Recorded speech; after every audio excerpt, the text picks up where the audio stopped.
कुठलीही निवडणूक नसताना मी पावसात भिजलो असं म्हणत पालकमंत्री चंद्रकांत पाटील यांनी शरद पवार यांना टोला लगावला। सोलापूर जिल्ह्याचे पालकमंत्री चंद्रकांत पाटील यांच्या प्रमुख उपस्थितीत मोहन डांगरे यांची आई प्रतिष्ठान आणि भारत जाधव यांच्या माणुसकी प्रतिष्ठानच्या वतीने सेटलमेंट भागात महिलांसाठी मोठ्या कार्यक्रमाचे आयोजन करण्यात आले होते। दुपारी 1:30च्या सुमारास हा कार्यक्रम होता। यावेळी मोठं वादळ वाऱ्याने मंडपाचे मोठे नुकसान झाले। चंद्रकांत पाटील हे भाषण करताना त्याच वेळी पाऊस सुरू झाला। लोकांनी डोक्यावर खुर्च्या घेऊन भाषण ऐकले। दरम्यान या कार्यक्रमानंतर पालकमंत्री चंद्रकांत पाटील यांनी प्रतिक्रिया व्यक्त करताना शासनाने लाडकी बहीण योजना सुरू केल्याने महिलांनी कृतज्ञता व्यक्त करण्यासाठी हा मेळावा आयोजित करण्यात आला होता। पावसातही हा मेळावा सुरू ठेवण्याची महिलांनी इच्छा व्यक्त केली, त्यामुळे पावसातच हा कार्यक्रम उरकला। निवडणूक नसताना देखील मी पावसात भिजलो असं म्हणत चंद्रकांत पाटील यांनी शरद पवार यांना टोला लगावला।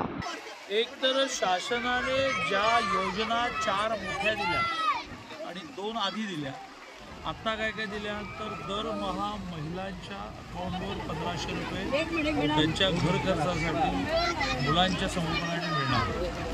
दर वर्षाला 3 गॅस सिलेंडर फ्री, पिंक रिक्षा म्हणजे महिलांना रिक्षा कोणत्या रिक्षावर मुलींचं शिक्षण मेडिकल इंजिनिअरिंग सहित माफ।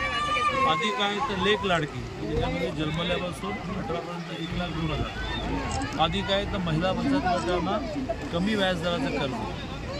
बाकी मग अंगणवाडी सेविकांचं मानधन वाढवण्यापासून आशाताईंचं मानधन वाढवण्यापासून या सगळ्याचा आनंद व्यक्त करणं हा एक भाग होता।